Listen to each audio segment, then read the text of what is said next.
조상에게 바치는 공양이란 살아있는 이들에게 밥 한 술 올리는 일이다. 추석에 절마당에 쌀이 폭포처럼 쏟아졌고 노스님은 하늘을 향해 웃었다. 소백산맥 깊은 허리춤, 세상의 소란이 겨우 기슭에만 머물다 안개와 함께 흩어지는 곳에 무형사가 있었다. 그림자 없는 절. 이름처럼 절른 500년 세월을 그 흔적조차 희미하게 산 그림자에 몸을 숨긴 채 묵묵히 서 있었다. 추석을 이틀 앞둔 밤이었다. 절 아래 만월리 마을로 이어지는 좁은 산길을 거친 엔진음이 칼날처럼 그으며 찢어발겼다. 어둠과 정막에 익숙한 산짐승들이 놀라 몸을 숨겼고 풍경 소리만이 유일한 소음이었던 무형사 마당으로 5톤 트럭의 전조등이 칠흑을 밀어내며 쏟아져 들어왔다.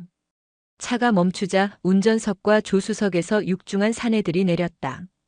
그들을 이끄는 것은 만월리 출신으로 신도시에서 건설업으로 부를 이룬 박 회장이었다. 그는 값비싼 등산복 차림에도 불구하고 도시의 기름진 냄새를 풍겼다. 직관 스님, 저희 왔습니다. 박 회장의 우렁찬 목소리가 법당 기둥을 흔들었다. 이윽고 법당 옆 요사체에서 마른 그림자 하나가 조용히 걸어 나왔다. 달빛을 등진 채여서 얼굴은 보이지 않았으나 한 걸음 한 걸음 땅을 어루만지듯 내딛는 걸음새에서 수행자의 연륜이 묻어났다. 직관 스님이었다. 먼 길 오시느라 고생 많으셨습니다. 나직하지만 맑은 음성이 마당을 채웠다. 박 회장은 과장된 웃음과 함께 다가와 스님의 손을 덥석 잡았다. 고생은요. 부처님과 조상님들께 드릴 공양미인데 이 정도는 당연히 해야죠. 올해 사업도 잘 풀렸겠다. 작년보다 2배는 실었습니다. 자, 어서들 내립시다. 박 회장의 호령에 인부들이 트럭 뒤로 몰려가 덮개를 걷어냈다. 달빛 아래 40kg짜리 쌀포대가 산처럼 쌓여 모습을 드러냈다. 순도 높은 백미가 담긴 지역 농협에서 가장 비싼 값에 팔리는 만월앱쌀이었다. 허허, 저것 보십시오, 스님. 저 뽀얀 쌀알들. 저걸로 공양을 올리면 어떤 조상님이 감동하지 않으시겠습니까? 저승에서도 자손들 덕에 어깨가 으쓱하시겠지요. 박 회장은 자신의 부와 정성을 과시하듯 가슴을 폈다. 그의 말에는 조상에 대한 공경보다 자신의 성공을 증명하고 영적인 보험을 들어두려는 세속의 계산이 짙게 배어 있었다. 인부들이 끙 소리를 내며 쌀자루를 하나씩 마당으로 내리기 시작했다. 쿵쿵. 묵직한 소리가 고요한 산사의 밤을 때렸다. 직관 스님은 말없이 합장한 채 고개를 숙였다. 감사의 표시였으나 그의 얼굴에는 순간 알아채기 힘든 미묘한 고뇌의 그림자가 스쳐 지나갔다. 마치 잘 닦인 거울에 잠시 먼지가 내려앉은 듯한 그런 찰나의 흐려짐이었다. 박 회장과 인부들은 그것을 알아채지 못했다. 그들의 눈에는 오직 자신들이 가져온 쌀의 산만이 보일 뿐이었다. 1시간이 넘는 작업 끝에 트럭은 빈 짐칸을 드러냈고 무형사 마당은 거대한 흰 제단처럼 변해 있었다. 박 회장은 만족스러운 얼굴로 땀을 닦으며 말했다. 그럼 스님, 저희는 이만 내려가 보겠습니다. 추석 잘 쇠시고 저희 사업 번창과 가족 건강을 위해 기도 좀 잘 부탁드립니다. 아시죠? 그는 기도라는 단어에 유독 힘을 주었다. 마치 잘 치른 계약의 마지막 조항을 확인하는 것 같았다. 염려 놓으십시오. 성불하십시오. 직관 스님은 그들이 사라질 때까지 합장한 자세를 풀지 않았다. 트럭의 엔진 소리가 산길 아래로 완전히 자취를 감추고 다시 절마당에 침묵이 내려앉았을 때 스님은 비로소 천천히 쌀의 산 앞으로 다가갔다. 마치 거대한 백색 무덤 같기도 혹은 신에게 바쳐진 제물 같기도 한 풍경이었다. 그는 쌀자루 하나에 가만히 손을 얹었다. 손바닥으로 전해지는 쌀알들의 단단하고 차가운 감촉. 풍요와 생명의 상징. 그러나 스님의 마음속에는 다른 상념이 파도처럼 밀려왔다. 그때였다. 산 정상에서 불어온 거센 바람이 마당을 휘감았다. 가장 위에 불안하게 쌓여있던 쌀자루 하나의 묶음이 풀리며 위태롭게 기울어졌다. 쩍 하는 소리와 함께 포대가 터져버렸다. 하얀 쌀알들이 폭포수처럼 쏟아져 내렸다. 달빛을 받은 쌀알들은 마치 수만 개의 작은 별똥별처럼 허공을 가르며 바닥으로 흩어졌다. 바람이 멎자 쏟아진 쌀알들은 고요한 마당 위에 은하수처럼 펼쳐져 있었다. 직관 스님은 그 앞에 못 박힌 듯 서서 흩어진 쌀알들을 응시했다. 그는 박 회장이 말한 저승의 조상님을 떠올리지 않았다. 대신 그의 뇌리를 무겁게 짓누르는 현실의 얼굴들이 떠올랐다. 창백한 얼굴로 약값을 걱정하던 만원리 아랫뜸에 김노보살 학교 급식이 없는 주말이면 끼니를 걱정해야 하는 다문화 가정의 아이, 일자리를 잃고 방 안에만 틀어박혀 희망마저 잃어버린 젊은 가장. 조상이 아니라 살아있는 자손들이 굶고 있다. 이 생각은 단순한 연민이 아니었다. 지난 몇 달간 그의 마음을 떠나지 않았던 묵직하고도 날카로운 화두였다. 오늘 밤 터져버린 쌀자루는 마치 그 화두에 대한 하늘의 계시처럼 느껴졌다. 흩어진 쌀알 하나하나가 굶주린 이들의 눈물처럼 반짝였다. 직관 스님은 천천히 고개를 들어 밤하늘을 보았다.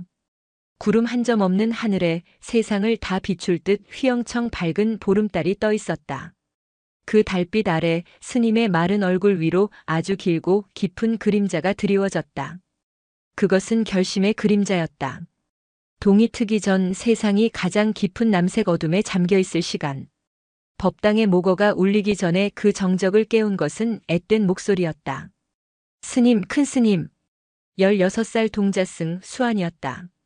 5살의 고아로 무영사에 들어와 직관 스님을 아버지처럼 따르는 아이였다. 수아는 아직 잠이 덜 깬 눈을 비비며 요사체 밖으로 나왔다. 마당 한가운데서 무언가 부지런히 움직이는 직관 스님의 실루엣을 발견했기 때문이다. 스님, 이 새벽에 무엇을 하십니까? 곧 새벽 예불 시간인데 맞다. 오늘은 공양미를 올리는 날이지요? 언제쯤 제를 지낼까요? 제가 과일이라도 깨끗이 씻어놓겠습니다. 수안의 눈은 호기심과 기대로 반짝였다. 매년 추석 전이면 산더미처럼 쌓인 쌀을 보며 부처님과 조상님들이 얼마나 기뻐하실까 상상하는 것이 이 어린 동자승의 가장 큰 즐거움이었다. 직관 스님은 하던 일을 멈추고 돌아보았다. 그의 얼굴은 어둠에 가려 잘 보이지 않았지만 입가에 어린 희미한 미소는 느껴졌다. 그는 아무 말 없이 다가와 수안의 머리를 큼지막한 손으로 슥슥 쓰다듬었다. 그리고는 자신의 낡은 삿갓을 고쳐 쓰고 옆에 세워두었던 지게를 짊어졌다. 지게에는 이미 쌀자루 2포대가 단단히 결박되어 있었다. 80kg에 달하는 육중한 무게였다. 스님? 수안이 영문을 모르겠다는 듯 되물었다. 직관 스님은 그저 다시 한번 미소 지을 뿐 대답 대신 지게를 짊어진 채 삐걱이는 소리를 내며 산문을 향해 걸음을 옮겼다. 그의 발걸음은 조금도 망설임이 없었다. 마치 오래전부터 정해진 길을 가는 순례자처럼 단호하고 묵묵했다. 직관 스님은 산 아래 만원리 마을로 향했다. 어둠이 채 가시지 않은 마을은 기묘한 대조를 이루고 있었다.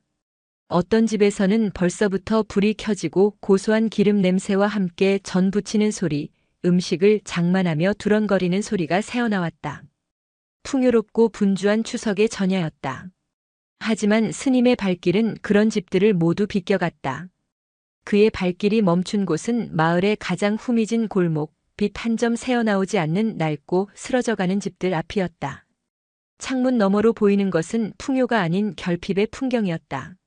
첫 번째 집. 허리가 굽은 채 홀로 사는 할머니의 집이었다.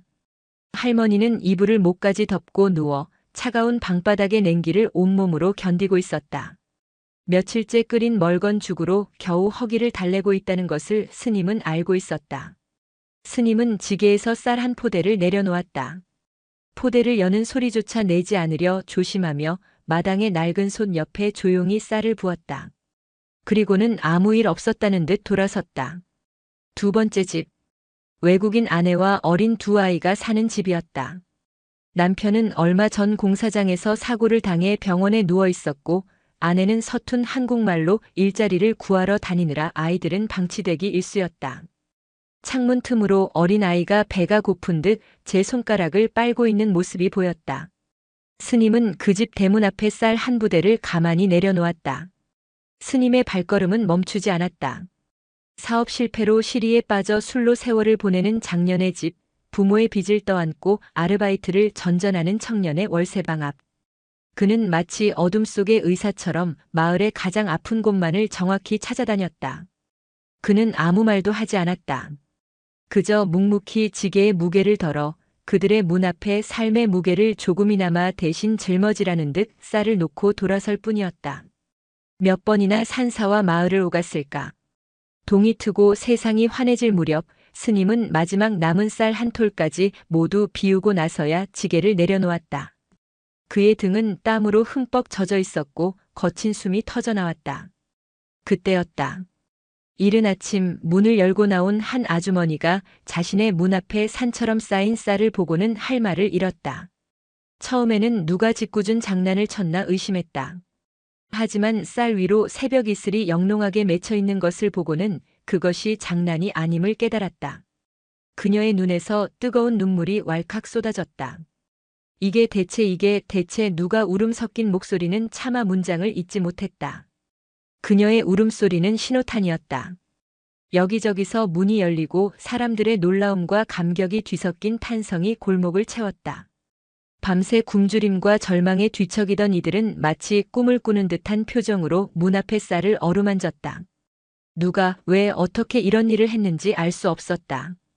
그저 기적과도 같은 일이었다. 먼 발치에서 그 광경을 지켜보던 직관 스님은 삿갓을 깊이 눌렀었다. 그의 입가에서 나직한 음조림이 새어나왔다. 조상에게 바치는 가장 으뜸인 공양은 굶주린 자손의 밥그릇을 채우는 것이다.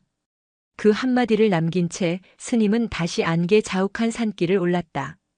그의 등 뒤로 마을에서는 희망 섞인 밥 짓는 연기가 모락모락 피어오르기 시작했다. 해가 중천에 떴을 때 무영사 마당은 텅 비어 있었다.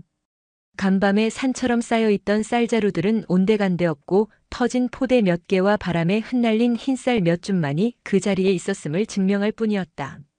마치 하룻밤의 신기루가 거친 듯한 풍경이었다. 오전 늦게 박 회장이 자신의 외제차를 몰고 다시 무영사를 찾았다. 그의 차 뒤로는 마을 유지들의 차 몇 대가 뒤따랐다. 추석 제사에 쓸 제주와 과일을 추가로 보시하고 스님에게 다시 한번 생색을 내기 위함이었다. 그러나 절 마당의 텅 빈 광경을 본 순간 박 회장의 얼굴은 굳어졌다. 아니, 이게 어떻게 된 일이야? 쌀이 다 어디 갔어? 그의 고함 소리에 놀라 법당을 청소하던 동자승 수완이 허둥지둥 달려나왔다. 회장님 오셨습니까? 왔냐고 묻지 말고. 이 마당에 있던 쌀자루들 다 어디 갔느냔 말이다. 하룻밤 사이에 쥐새끼들이 다 파먹기라도 했어. 박 회장의 목소리는 분노로 떨렸다. 자신의 막대한 보시가 자신의 부의 상징이 하룻밤 사이에 증발해버린 것을 도저히 이해할 수도 용납할 수도 없었다. 함께 온 마을 유지들도 웅성거리기 시작했다. 정말이네. 어젯밤만 해도 산더미 같았는데. 혹시 도둑이라도 든 거 아닙니까? 이런 산골짜기에 간 큰 도둑이 다 있나? 아니면 스님이 어디다 팔아버린 거 아니야? 저 양반 워낙 속을 알 수 없는 분이잖아. 의심의 눈초리들이 순식간에 보이지 않는 직관 스님에게로 향했다. 그들에게 쌀은 신성한 공양미이자 자신들의 안녕과 번영을 위한 투자금이었다. 그것이 사라졌다는 것은 조상에 대한 불경이자 자신들의 투자에 대한 배신이었다. 스님은 어디 계시냐? 당장 스님 모셔오너라. 박 회장이 윽박지르자 수아는 겁을 먹고 울먹이며 대답했다. 큰 스님께서는 새벽 일찍 지게를 지고 어디론가 가신 뒤로 아직 돌아오지 않으셨습니다. 지게를 지고 갔다고? 박 회장의 눈이 번뜩였다. 최악의 시나리오가 그의 머리를 스쳤다. 스님이 쌀을 몰래 빼돌려 장사치에게 넘겼을 것이라는 모욕적인 상상이었다. 그는 주먹을 부르짖었다. 이런 땡중 같으니라고. 내 정성을 무시해도 유분수지. 올해는 조상님들도 다 굶게 생겼구나. 박 회장의 분노가 극에 달했을 때였다. 저 멀리 산길 아래에서 누군가 헐레벌떡 뛰어오는 모습이 보였다. 마을 청년이었다. 그는 숨을 턱까지 몰아쉬며 외쳤다. 회장님, 큰일 났어요. 어서 마을로 내려가 보셔야 합니다. 마을은 또 왜? 절쌀이 없어진 판에. 그게 그 쌀 때문에 그럽니다. 마을에 쌀이 눈처럼 내렸어요. 청년의 믿을 수 없는 말에 박 회장과 유지들은 서로의 얼굴만 쳐다볼 뿐이었다. 헛소리 마라. 일갈하면서도 무언가 심상치 않은 일이 벌어졌음을 직감했다. 그들은 서둘러 차에 올라타고 흙먼지를 일으키며 산길을 내려갔다. 그들이 마을 어귀에 도착했을 때 눈앞에 펼쳐진 광경에 모두 할 말을 잃었다. 마을의 가장 가난하고 소외된 집들, 명절에도 웃음소리 대신 한숨소리만 새어나오던 그 집들 문 앞에 거짓말처럼 흰쌀이 산처럼 쌓여 있었다. 마치 밤새 흰 눈이 내려 특정 가구의 마당에만 소복이 쌓인 듯한 비현실적인 풍경이었다. 몇몇 집 마당에는 쌀 위에 고인 물을 새들이 찾아와 부리를 적시고 있었고, 아이들은 난생 처음 보는 쌀 더미 위에서 신기한 듯 놀고 있었다. 이 기이하고도 평화로운 풍경 앞에서 사람들은 넋을 잃었다. 그때 유지 중 한 명이 감격에 찬 목소리로 중얼거렸다. 세상에 이런 기적이 있나. 조상님들이 우리를 어여삐 여기셔서 하늘에서 쌀을 내려주셨구나. 우리 밥상을 채워주셨어. 그 말에 다른 사람들도 고개를 끄덕이며 조상님이 보호하사 부처님의 값이라며 웅성거렸다. 자신들의 보시가 이런 식으로 기적을 이루었다고 그들은 편리하게 해석하기 시작했다. 박 회장조차도 자신의 분노가 머쓱해지는 것을 느끼며 이 불가사의한 현상 앞에서 경외감마저 느끼려던 참이었다. 그 순간 그들 뒤에 서 있던 동자승 수안이 조용히 하지만 단호한 목소리로 그들의 환상을 깨뜨렸다. 아니요. 모두의 시선이 수안에게로 향했다. 그건 하늘에서 내린 게 아니에요. 조상님이 주신 것도 아니고요. 수아는 새벽녘에 보았던 묵묵히 지게를 지고 어둠 속으로 사라지던 스승의 뒷모습을 떠올렸다. 그리고 그 지게 위에 실려 있던 바로 저 쌀자루를 기억해냈다. 모든 퍼즐 조각이 맞춰지는 순간 아이의 눈에 뜨거운 눈물이 차올랐다. 저건 큰 스님이 밤새 지고 나르신 거예요. 부처님께 바칠 공양미를 배고픈 사람들에게 먼저 공양하신 겁니다. 수안의 맑은 목소리는 비수처럼 날아와 박 회장과 유지들의 가슴에 박혔다. 조상과 하늘을 향했던 그들의 공덕은 사실 가장 낮은 곳의 사람들을 향해 있었다. 기적이라 믿었던 현상은 한 노승의 뼈를 깎는 육체적 고행의 결과였다. 그들의 얼굴에서 감격과 경외감은 순식간에 사라지고 그 자리에 당혹감과 부끄러움, 그리고 형언할 수 없는 복잡한 감정이 들어찼다. 마을에는 잠시 무거운 침묵이 흘렀다. 그 침묵 속에서 이제 막밥이 끓기 시작하는 구수한 향기가 바람을 타고 부드럽게 퍼져나가고 있었다. 그것은 그 어떤 제사상의 음식보다도 더 성스러운 향기였다. 수안의 목소리가 남긴 침묵은 무거웠다. 그것은 단순히 소리가 없는 상태가 아니라 각자의 마음속에서 격렬하게 요동치는 생각들이 서로 부딪히며 만들어내는 압력이었다. 기적의 현장은 순식간에 불편한 진실의 법정이 되었다. 가장 먼저 침묵을 깬 것은 박 회장이었다. 그의 얼굴은 당혹감과 부끄러움으로 붉어졌다가 이내 시퍼런 분노로 변해갔다. 그는 자신의 선행이 의도치 않게 자신을 바보로 만들었다는 사실을 견딜 수 없었다. 기적의 주인공이 아니라 기만의 피해자가 된 기분이었다. 그 땡중이 치욕감에 떨리는 목소리로 내뱉은 욕설은 그를 따르던 유지들의 마음에도 불을 붙였다. 아니, 제정신인가? 조상님들께 올릴 공양미를 저런 천것들에게 나눠주다니. 이건 명백한 횡령이야. 보시한 물건을 제 마음대로 처분했으니 도둑질이나 마찬가지지. 우리 가문의 명예를 걸고 바친 쌀인데 저 쌀 한 톨에 우리 자식들 앞날이 달렸는데 그걸. 그들의 분노는 쌀을 받은 이들을 향한 경멸과 뒤섞여 더욱 추악해졌다.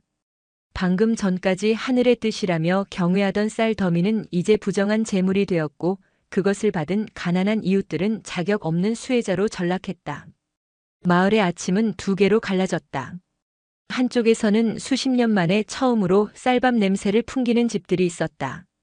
문 앞에 놓인 쌀을 조심스럽게 퍼와 솥에 앉힌 사람들은 끓어오르는 밥물을 보며 하염없이 눈물을 흘렸다. 그것은 단순한 음식이 아니었다. 잊고 있던 존엄이었고 내일 아침을 걱정하지 않아도 된다는 안도감이었으며 누군가 자신들을 기억해주고 있다는 따뜻한 위로였다. 그들에게 직관 스님은 살아있는 부처여 보살의 현신이었다. 다른 한쪽에서는 분노와 배신감으로 들끓는 아침이 시작되었다. 박 회장을 중심으로 모인 사람들은 자신들의 정성이 모독당했다고 여겼다. 그들은 만월리 마을 회관에 모여 성토대회를 열었다. 당장 무영사로 쳐들어가서 그 중놈의 상투를 잡고 끌어내려야 합니다. 우리 돈으로 먹고 사는 절이 감히 시주를 무시해? 당장 지원을 끊어야 버르장머리를 고치지. 박 회장은 팔짱을 낀 채 사람들의 분노가 한껏 타오르기를 기다렸다가 무겁게 입을 열었다. 여러분, 진정하십시오. 이 일은 단순히 쌀 몇 가마니의 문제가 아닙니다. 이것은 우리 만월리의 전통과 조상에 대한 예법을 뿌리부터 뒤흔드는 아주 위험한 행동입니다. 저 직관이라는 자는 부처의 탈을 쓴 마구니일지도 모릅니다. 이럴 때일수록 우리는 이성적으로 그리고 단호하게 대처해야 합니다. 그는 이성과 단호함을 말했지만 그의 눈은 복수심으로 불타고 있었다. 그는 자신의 권위와 재력으로 직관 스님을 완전히 무너뜨릴 계획을 세우기 시작했다. 우선 그를 사회적으로 고립시키고 마을에서 쫓아낼 명분을 쌓아야 했다.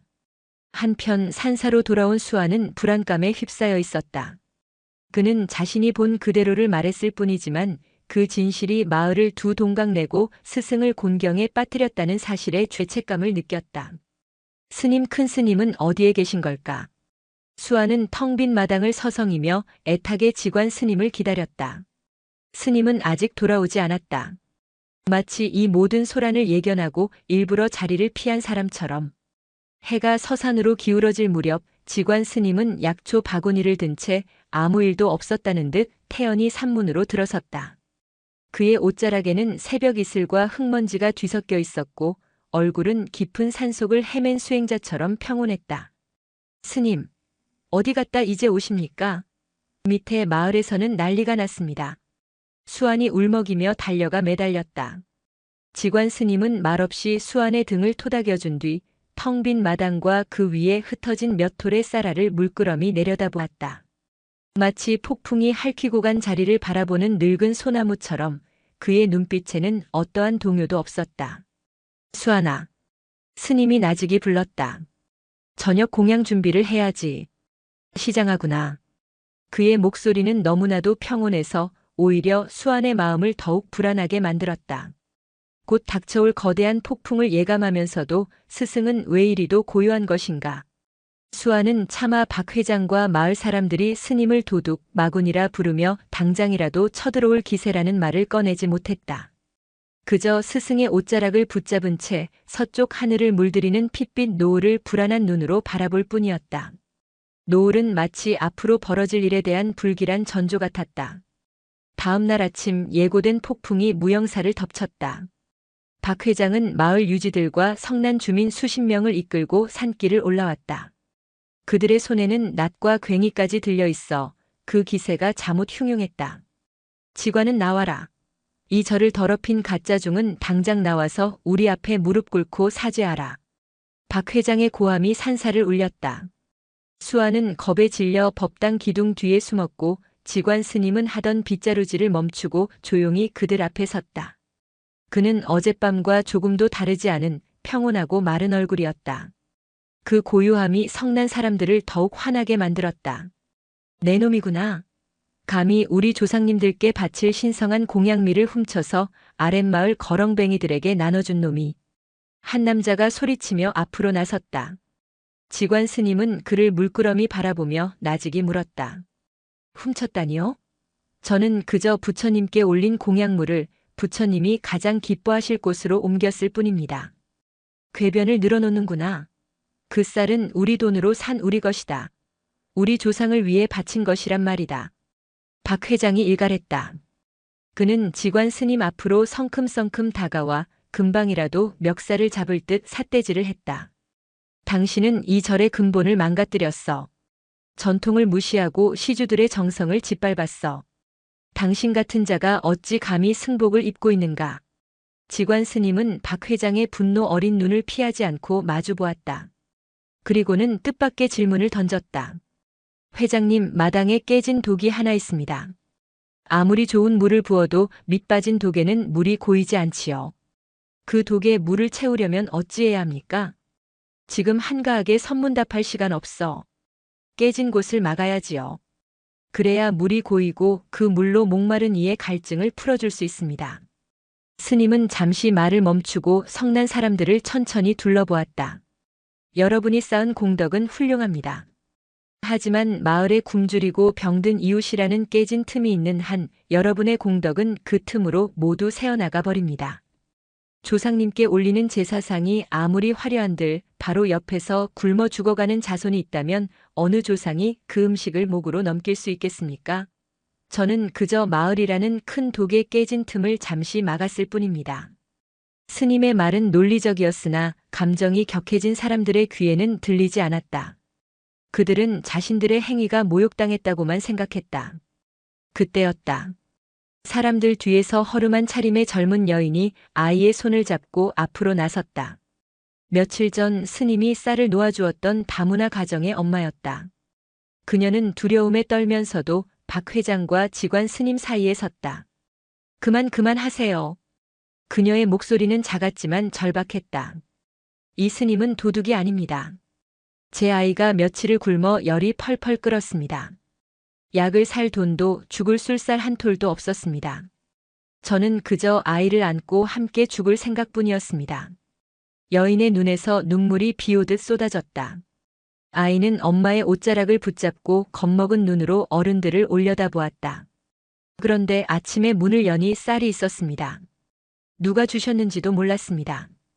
그저 하늘이 부처님이 우리 모자를 살려주셨다고 생각했습니다. 그 쌀로 끓인 죽을 먹고 제 아이는 열이 내렸습니다. 이 스님이 훔친 것이 쌀 한 자루라면 그 쌀 한 자루가 제 아이의 목숨이었습니다. 당신들이 조상님께 바치려던 것이 복이라면 저희는 이 스님 덕분에 목숨이라는 복을 받았습니다. 그런데 왜 이분을 죄인이라 하십니까? 여인의 절규는 그 어떤 논리나 궤변보다도 무겁게 마당을 짓눌렀다. 사람들은 순간 할 말을 잃었다. 자신들이 전통과 명예를 외치는 동안 바로 곁에서는 한 아이가 죽어가고 있었다는 생생한 증언 앞에서 그들의 분노는 그 명분을 흐릿하게 잃어버렸다.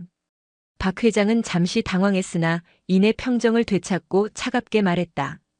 딱한 사정은 알겠소만 그렇다고 절의 법도를 어기고 남의 재물을 훔친 죄가 사라지는 것은 아니오. 법은 법이고 절차는 절차요. 그는 이 감성적인 분위기를 끊어내고 다시 원칙의 문제로 되돌리려 했다. 그는 여인을 밀치고 다시 직관 스님에게 다가섰다. 그의 눈에는 일말의 동정심도 없었다. 오직 자신의 의지를 셔츠의 단추처럼 끝까지 채우려는 오기만이 가득했다. 그의 손이 스님의 멱살을 향해 뻗어나가던 바로 그 순간이었다. 그 쌀은 직관 스님이 조용히 입을 열었다. 애초에 회장님의 것이 아니었을지도 모릅니다. 그 한마디에 박 회장의 손이 허공에서 그대로 굳어버렸다. 박 회장의 얼굴에서 핏기가 가셨다. 그는 굳어버린 손을 어색하게 거두며 마른 침을 삼켰다. 무슨 소리를 하는 겐가? 모든 것에는 그 근본이 있는 법입니다. 회장님께서 보시한 그 많은 쌀은 어디에서 왔습니까? 직관 스님의 질문은 지극히 평범했지만 그 안에는 날카로운 칼날이 숨겨져 있었다. 박 회장은 애써 태어난 척하며 대답했다. 그야 물론 내가 피땀 흘려번 돈으로 산 것이지. 내 정성이 담긴 쌀이란 말이다. 정말 그 쌀 모든 나탈에 회장님의 정직한 땀만 담겨 있다고 자신하십니까? 스님의 목소리는 여전히 나직했으나 이제는 그 안에 서리빨 같은 기운이 감돌았다. 주위 사람들은 두 사람 사이에 흐르는 기묘한 긴장감에 숨을 죽였다. 직관 스님은 박 회장의 눈을 똑바로 보며 말을 이었다. 몇 달 전 만월리 아래 강변에 대규모 아파트 단지가 들어선다 하여 땅값이 폭등했었지요. 그리고 그 개발 계획은 어찌된 일인지 갑자기 백지화되었습니다. 그 과정에서 헐값에 땅을 사들였다가 거품이 꺼지기 직전 되팔아 막대한 이익을 챙긴 이들이 있다 들었습니다. 반대로 평생 모은 돈으로 뒤늦게 땅을 샀던 우리 마을 사람 여럿은 빚더미에 올라앉았고요. 스님의 말 한마디 한마디가 박 회장의 심장을 찔렀다. 그것은 바로 자신이 저지른 일이었다. 내부 정보를 이용해 허위 개발 계획을 퍼뜨리고 주가를 조작하듯 땅값을 부풀린 뒤 자신은 빠져나온 추악한 투기였다. 그가 보시한 쌀은 바로 그 눈먼 돈으로 산 것이었다. 그게 이 쌀과 무슨 상관이란 말인가? 사업하는 사람이 머리를 좀 쓴 게 죄란 말이냐? 박 회장은 당황하며 목소리를 높였다. 죄가 아닙니다. 다만 인과일 뿐입니다. 직관 스님은 법당 앞마당에 흩어져 있던 쌀알 하나를 조용히 주워 손바닥 위에 올렸다. 이 쌀 한 톨에는 뙤약볕 아래서 땀 흘린 농부의 정성이 담겨 있습니다. 하지만 그것이 어떤 돈으로 사들여졌느냐에 따라 그 무게는 달라집니다. 누군가의 피눈물이 섞인 돈으로 사들인 쌀이라면 그 안에는 농부의 땀방울과 함께 피해자의 눈물방울도 함께 담겨 있는 법입니다. 스님은 손바닥 위에 쌀알을 박 회장 앞에 내밀었다. 저는 그저 이 쌀에 담긴 눈물을 원래 주인들에게 돌려주었을 뿐입니다. 회장님의 땅 투기로 집을 잃은 저 김노인의 손자에게 일자리를 잃고 병든 아내의 약값도 구하지 못하던 박서방에게 말입니다. 그것이 어찌 도둑질이겠습니까? 오히려 제자리를 찾아준 것이지요. 저는 이것이야말로 진정한 의미의 공양이라 믿습니다. 스님의 말이 끝나자 마당에는 찬물을 끼얹은 듯한 정적이 흘렀다. 박 회장을 따르던 마을 사람들조차 웅성거리기 시작했다. 그들 중에도 박 회장의 땅 투기에 속아 돈을 잃은 이들이 몇몇 있었기 때문이다. 이제 보니 박 회장이 바친 공양미는 결국 자신들의 주머니를 털어 마련한 것이나 다름없었다. 분노의 화살은 순식간에 방향을 바꾸어 박 회장에게로 향하기 시작했다. 박 회장은 사색이 된 얼굴로 뒷걸음질 쳤다. 자신의 가장 은밀한 죄를 이 산속의 늙은 중이 손바닥 보듯 꿰뚫고 있었다는 사실에 전율했다. 그는 직관 스님이 단순한 수행자가 아니라 자신의 모든 것을 꿰뚫어보는 거대한 심판자처럼 느껴졌다. 그날 밤 모든 이가 떠나고 다시 고요해진 절에서 수안이 조심스럽게 물었다. 스님, 어찌 그 모든 것을 알고 계셨습니까? 직관 스님은 달빛 아래 차를 따르며 담담하게 대답했다. 나는 그저 들었을 뿐이다. 바람에 실려오는 사람들의 한숨 소리를, 나뭇잎에 떨어지는 눈물 소리를 말이다. 세상의 어떤 비밀도 고통받는 이의 신음소리만큼 크지는 않은 법이니까. 스님은 찻잔을 들어 달을 비춰보았다. 찬물 속에 비친 달이 고요히 흔들렸다. 수아나, 기억하거라. 진정한 공양은 제단 위에 무언가를 쌓아 올리는 행위가 아니다. 세상의 가장 낮은 곳으로 내려가 그들의 텅 빈 그릇을 채워주는 행위니라. 조상은 하늘의 제사상에 계신 것이 아니라 바로 그 텅 빈 밥그릇 속에서 우리를 지켜보고 계시느니. 수아는 스승의 말을 온전히 이해할 수는 없었지만 가슴 깊이 뜨거운 것이 차오르는 것을 느꼈다. 그는 더 이상 박 회장이나 마을 사람들이 두렵지 않았다. 스승이 걷는 길이 비록 외롭고 험난할지라도 그것이 가장 올곧은 길임을 어렴풋이 깨달았기 때문이다. 그러나 수아는 알지 못했다. 직관 스님의 그 말이 단순한 가르침이 아니라 곧 다가올 거대한 운명에 대한 예고였음을. 그리고 이 모든 사건의 가장 깊은 곳에 아직 드러나지 않은 마지막 비밀이 숨겨져 있다는 것을 말이다. 직관 스님에 의해 공공연히 죄가 드러난 박 회장은 만월리에서 웃음거리가 되었다. 존경받는 출양 기업가에서 마을 사람들의 피눈물을 뽑아 불을 쌓은 파렴치한 투기꾼으로 낙인이 찍혔다. 그의 분노는 치욕감과 뒤섞여 들불처럼 타올랐다. 상처 입은 호랑이가 더욱 사나워지는 법이었다. 도시로 돌아간 박 회장은 복수를 위한 모든 수단을 강구하기 시작했다. 그는 더 이상 직관 스님 개인을 상대하지 않았다. 그는 무영사라는 존재 자체를 산산조각 내기로 결심했다. 여보세요? 김 의원님? 나 박 사장입니다. 다름이 아니라 우리 고향에 사이비 종교 시설이 하나 있는데 아주 질이 안 좋습니다. 민심을 흉흉하게 만들고 불법 건축물도 있는 것 같고 한번 제대로 손을 봐주셔야겠습니다. 그의 전화는 군청과 도청의 고위 공무원, 지역구 국회의원에게까지 이어졌다. 수십 년간 후원이라는 이름으로 뿌려놓은 돈과 인맥이 거미줄처럼 움직이기 시작했다. 며칠 뒤 무영사에는 난데없이 군청 건축과 직원들이 들이닥쳤다. 어디 봅시다. 이 요사체는 허가 없이 증축된 불법 건축물이군요. 당장 철거하지 않으면 강제 이행 부담금이 부과될 겁니다.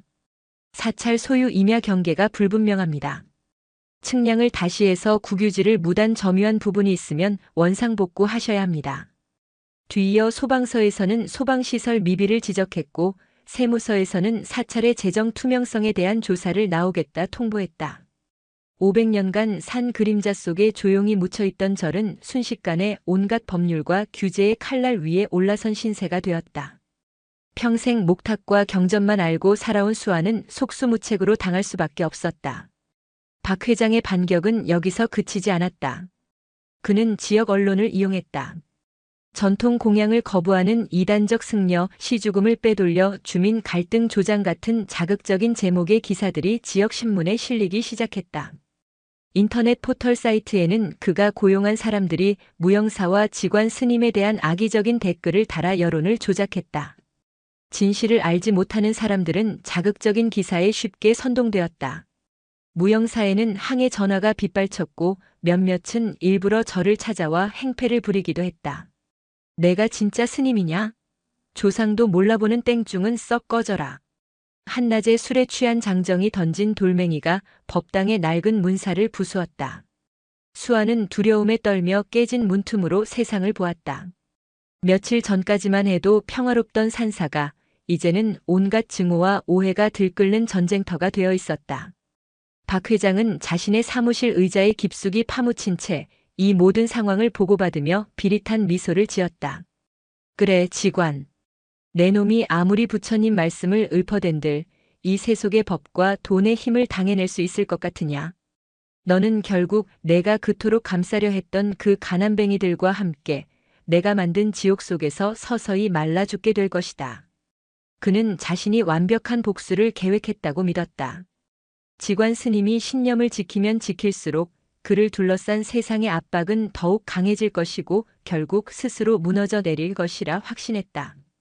그러나 그는 몰랐다. 자신이 부순 것은 낡은 문짝 하나였지만 그로 인해 자신도 상상하지 못했던 더 단단한 문이 열리게 되리라는 것을. 박 회장의 압박이 거세질수록 역설적인 일이 벌어지기 시작했다. 무형사를 향한 세상의 공격이 거세지자 직관 스님에게서 목숨이라는 쌀을 받았던 마을의 가난한 이들이 스스로 절의 울타리가 되기를 자처하고 나선 것이다. 가장 먼저 움직인 것은 아이의 목숨을 구했던 젊은 엄마였다. 그녀는 매일 새벽 갓 지은 밥 한 그릇과 정성껏 끓인 국을 광주리에 이고 산길을 올랐다.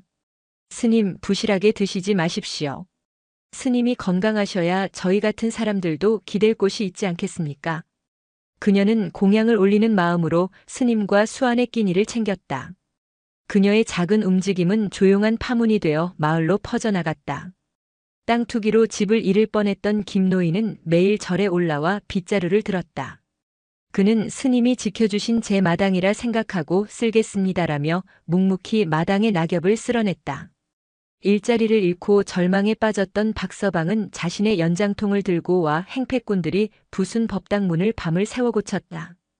그들은 돈도 힘도 없는 사람들이었다. 하지만 그들에게는 받은 은혜를 갚으려는 진실한 마음이 있었다. 그들은 더 이상 무형사를 남의 절이라 생각하지 않았다. 스님이 자신들의 밥그릇을 채워주었듯 이제는 자신들이 스님의 든든한 바람막이가 되어주어야 한다고 생각했다. 군청에서 나왔다고. 여긴 우리 절이야.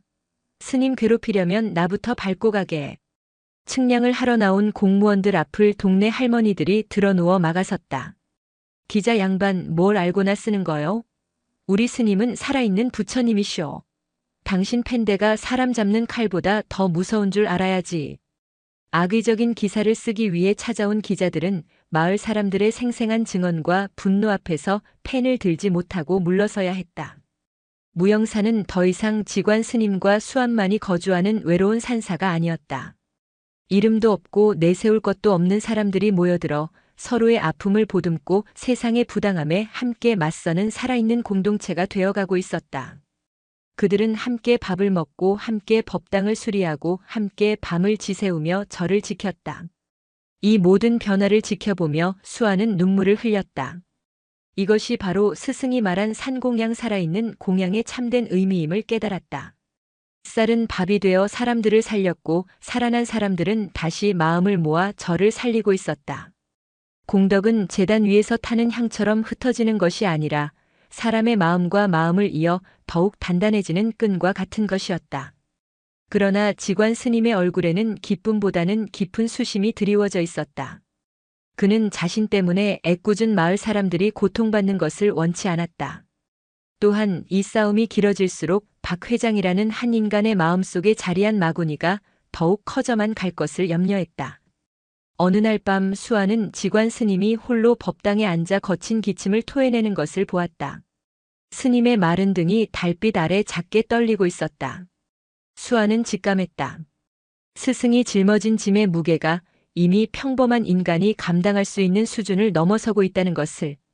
스승은 자신을 찾아온 사람들의 모든 고통과 번뇌를 마치 스펀지처럼 자신의 몸 안으로 전부 빨아들이고 있는 것만 같았다. 그 평온한 얼굴 뒤에 얼마나 큰 고통이 감춰져 있는지 어린 수아는 감히 짐작할 수 없었다. 직관 스님을 향한 수아의 걱정은 날이 갈수록 깊어졌다. 스님은 눈에 띄게 쇠약해졌지만 여전히 자신의 고통을 드러내지 않고 묵묵히 모든 것을 감내했다. 수아는 스님을 도울 방법을 찾고 싶었다. 그러던 어느 날 스님의 방을 청소하던 수아는 낡은 목함 하나를 발견했다. 실수로 목함을 떨어뜨리는 바람에 그 안에서 낡은 물건 몇 가지가 쏟아져 나왔다. 그 중에는 빛바랜 흑백 사진 한 장이 있었다. 젊은 부부와 아이가 초가집 앞에서 환하게 웃고 있는 평범한 가족 사진이었다. 그런데 사진 속 아이의 얼굴이 어딘가 낯익었다. 수아는 고개를 갸웃거리며 사진을 들여다보다가 아이의 눈매와 인매가 젊은 시절의 직관 스님을 놀랍도록 닮았다는 것을 깨달았다. 머리카락이 있고 평상복을 입은 스승의 모습은 상상해 본 적도 없었기에 더욱 충격적이었다. 사진 뒷면에는 희미한 글씨가 적혀 있었다. 만월리 예터 수몰되기 전 우리 집 앞에서. 허씨 가족. 허씨? 직관 스님의 속과 성은 아무도 몰랐다. 수아는 왠지 모를 이끌림에 사진을 품에 넣고 저를 지키러 와 있던 마을 최고령 최씨 할아버지에게로 향했다. 할아버지, 혹시 만월리 예터에 대해 아시는 것 있으세요? 허씨 성을 가진 가족도요. 수아의 질문에 최씨 할아버지의 얼굴이 순간 굳어졌다. 그는 담뱃대를 깊이 빨며 아득한 옛 기억을 더듬기 시작했다. 그걸 자네가 어찌 아는가? 30년도 더 된 이야기일세. 저 아래 강을 막아 댐을 짓는다며 온 동네가 물에 잠기게 됐지. 그때 어디서 나타났는지 모르겠는 젊은 개발업자 하나가 있었어. 박씨 성을 가진 아주 약삭빠른 친구였지. 수아는 저도 모르게 숨을 삼켰다. 그자가 정부 보상금이 나오기 전에 곧 땅이 똥값이 될 거라며 동네 사람들을 속여 헐값에 땅을 사들였어. 나중에 알고 보니 보상금은 그놈이 제시한 값의 10배가 넘었지. 다들 땅을 치고 후회했지만 이미 늦은 뒤였어. 그놈은 그 돈으로 지금의 부를 이룬 게야. 그럼 허씨 가족은요? 그 동네에 유독 고집 센 허서방네가 있었지. 조상 대대로 물려받은 땅이라며 끝까지 팔지 않고 버텼어. 그러자 그 박씨란 놈이 용역 왈패들을 동원해 매일같이 그 집을 찾아가 행패를 부렸지. 결국 어느 날 밤에 의문의 화재가 났고 허서방 부부는 빠져나오지 못했어. 잿더미 속에서 아들놈은 시신조차 찾지 못했다네.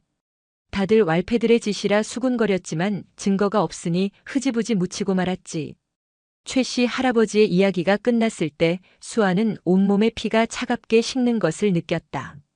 모든 조각이 하나의 끔찍한 그림으로 맞춰졌다. 젊고 약삭빠른 개발업자 박씨. 그는 바로 박 회장의 젊은 시절이었다. 그리고 화재로 모든 것을 잃고 사라진 허서방의 아들. 그는 바로 자신의 스승, 직관이었다. 수아는 그 자리에 주저앉았다. 이제야 모든 것을 알 것 같았다. 스님이 왜 그토록 굶주린 이웃을 외면하지 못했는지, 왜 박 회장의 불의한 재물을 가난한 이들에게 돌려주려 했는지. 그것은 단순한 자비심이 아니었다. 자신의 부모를 죽음으로 내몰고 고향 사람들의 삶을 파괴한 한 남자의 죄업을 30년이라는 긴 세월을 거쳐 바로잡으려는 거대한 인과의 싸움이었던 것이다. 스님의 행동은 복수가 아니었다. 그는 박 회장을 벌하려 한 것이 아니었다. 그는 그저 자신의 부모님과 이웃들이 흘렸을 피눈물로 쌓아 올린 그 부를 원래 있어야 할 가장 낮은 곳으로 되돌려 놓으려 했을 뿐이다. 억겁의 세월을 돌아 제자리로 흐르는 강물처럼 인과의 흐름을 바로잡으려는 한 수행자의 처절한 몸부림이었다. 그날 밤 무영사에는 휘몰아치는 바람 소리만이 가득했다. 모든 진실을 알게 된 수아는 차마 스승의 얼굴을 마주 볼 수 없었다. 스승이 홀로 짊어져 온 고통의 무게가 어린 그의 심장을 무겁게 짓눌렀다. 밤이 깊어지자 절 아래에서 자동차 헤드라이트 불빛이 어둠을 찢으며 올라왔다. 박 회장이었다. 그는 술에 취해 있었고 2명의 건장한 사내를 대동하고 있었다.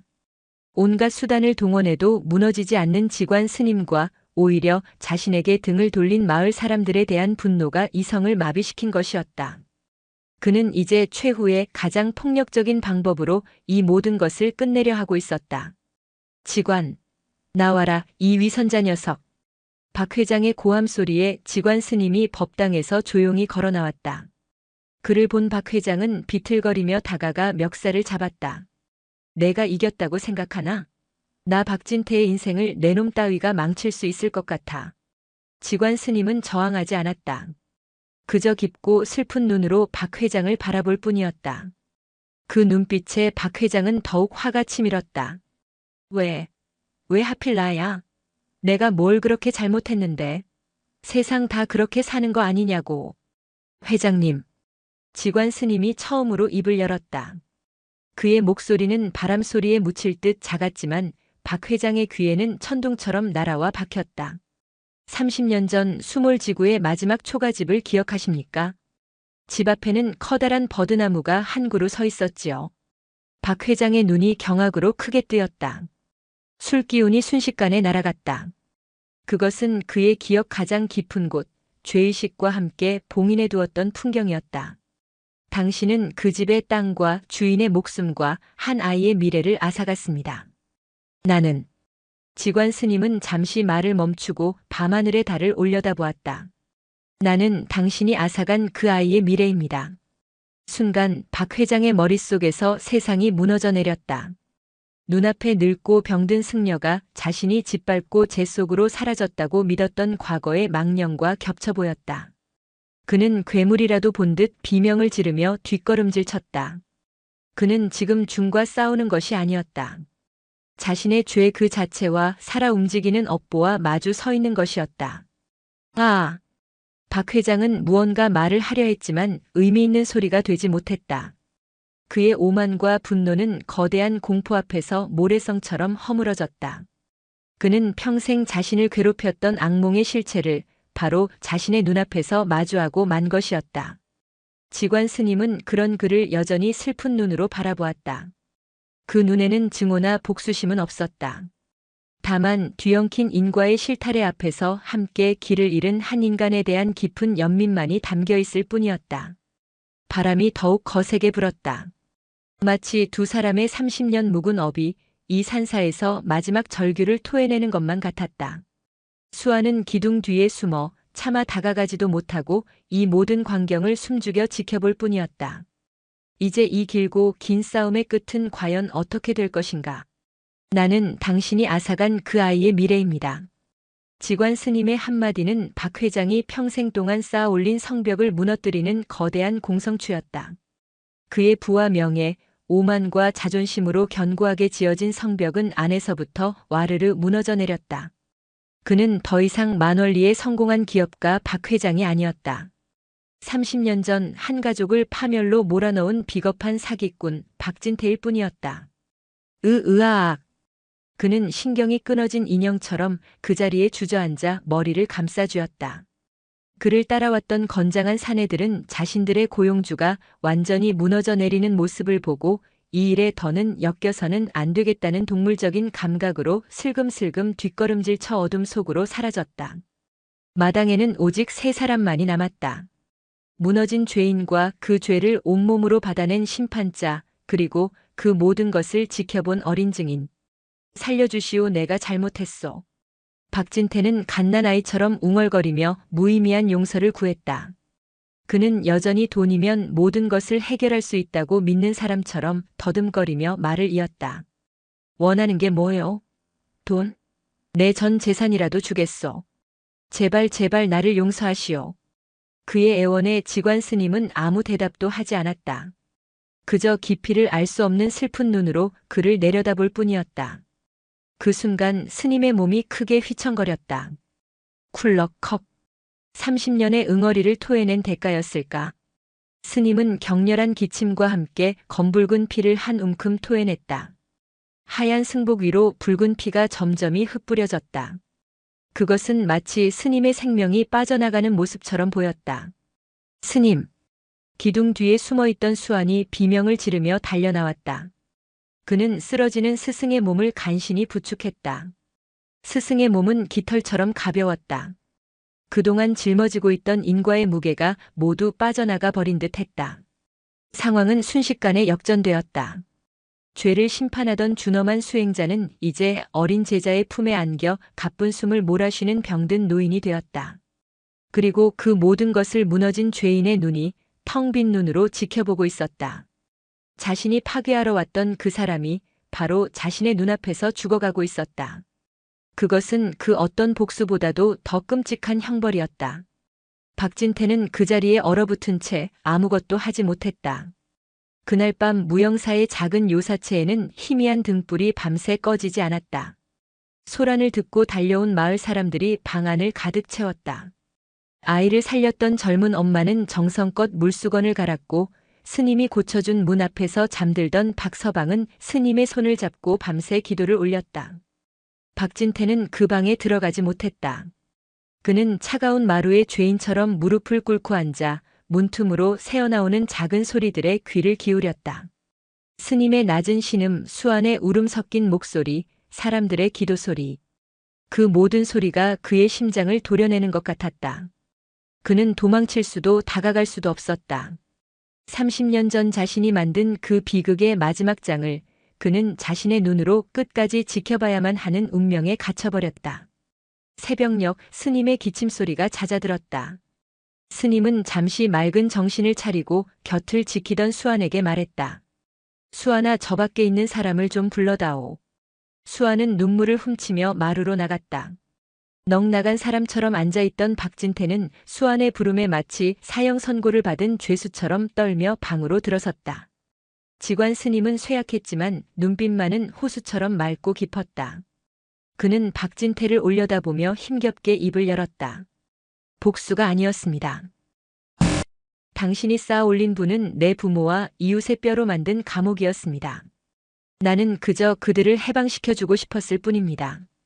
그리고 당신도. 스님은 숨을 골랐다. 내가 나누어준 쌀은 그저 시작일 뿐입니다. 당신의 참회는 나에게 할 것이 아닙니다. 세상에 아직도 남아있는 수많은 굶주린 밥그릇에게 하십시오. 그것을 채우고 또 채우시오. 그것만이 당신의 영혼을 짓누르는 나의 부모와 이웃의 무게를 조금이나마 덜어내는 유일한 길입니다. 그것이 지관 스님의 마지막 유언이었다. 스님은 조용히 눈을 감았다. 마치 긴 순례를 마친 수행자가 마침내 안식에 든 듯 그의 얼굴은 더없이 평온했다. 동쪽 창문으로 새벽에 첫 햇살이 들어와 스님의 얼굴을 부드럽게 비추었다. 한 시대의 인과가 그렇게 고요히 막을 내렸다. 지관 스님의 장례는 더없이 소박했다. 비싼 수의도 화려한 제단도 없었다.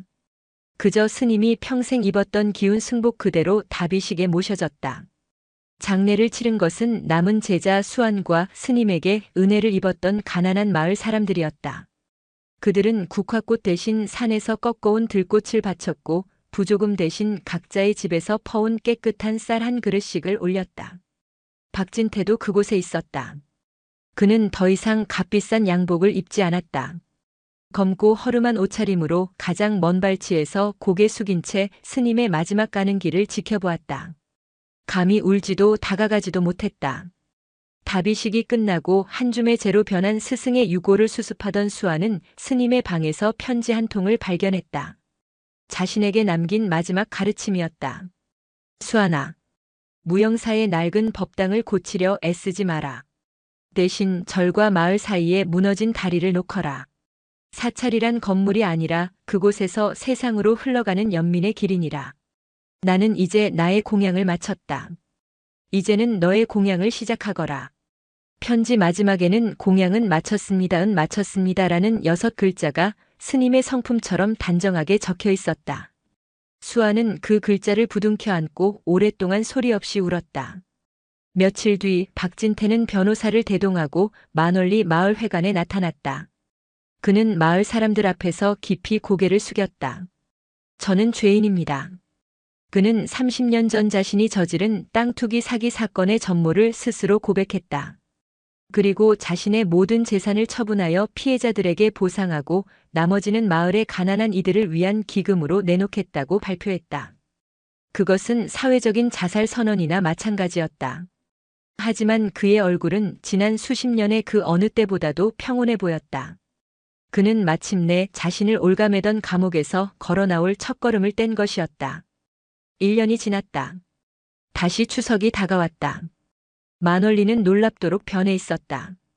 박진태가 내놓은 기금으로 마을에는 작은 공동 작업장이 생겼고 아픈 노인들을 위한 요양시설이 들어섰다. 아이들을 위한 공부방도 문을 열었다. 분열과 갈등으로 얼룩졌던 마을은 이제 서로의 아픔을 보듬는 따뜻한 공동체로 거듭났다. 박진태는 더 이상 회장이 아니었다.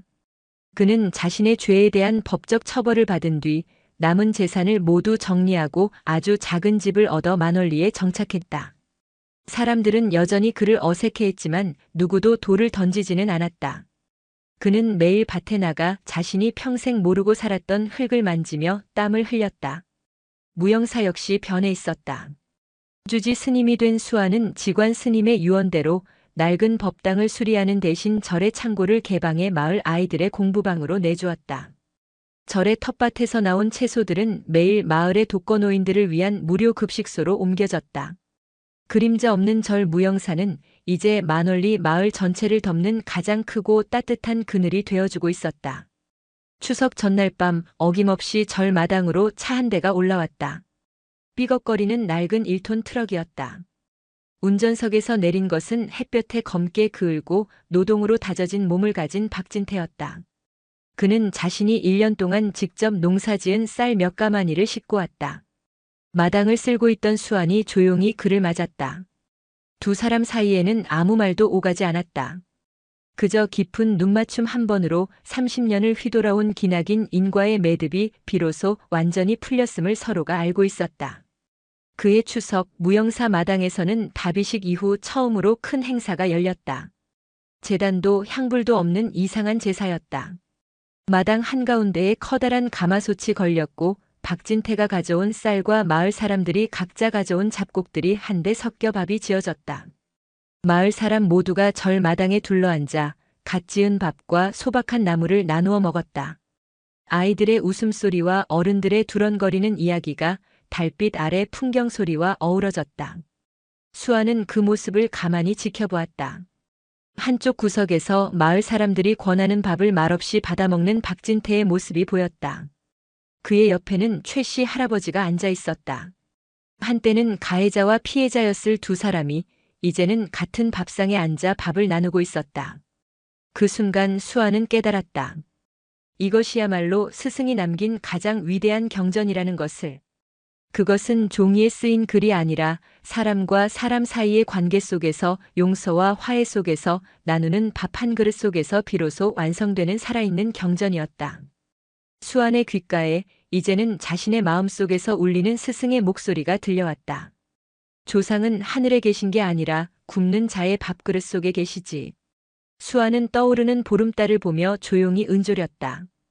그리고 때로는 그 밥그릇을 채우는 자의 참회하는 마음속에도 계시는군요, 스승님. 달빛이 무영사 마당 위로 밥을 나누는 사람들 위로 은가루처럼 고요히 쏟아져 내리고 있었다. 모든 그림자가 사라진 그곳에서 길고 길었던 이야기는 비로소 완전한 평화를 찾고 있었다. 영상이 마음에 드셨다면 구독과 좋아요, 댓글 부탁드립니다.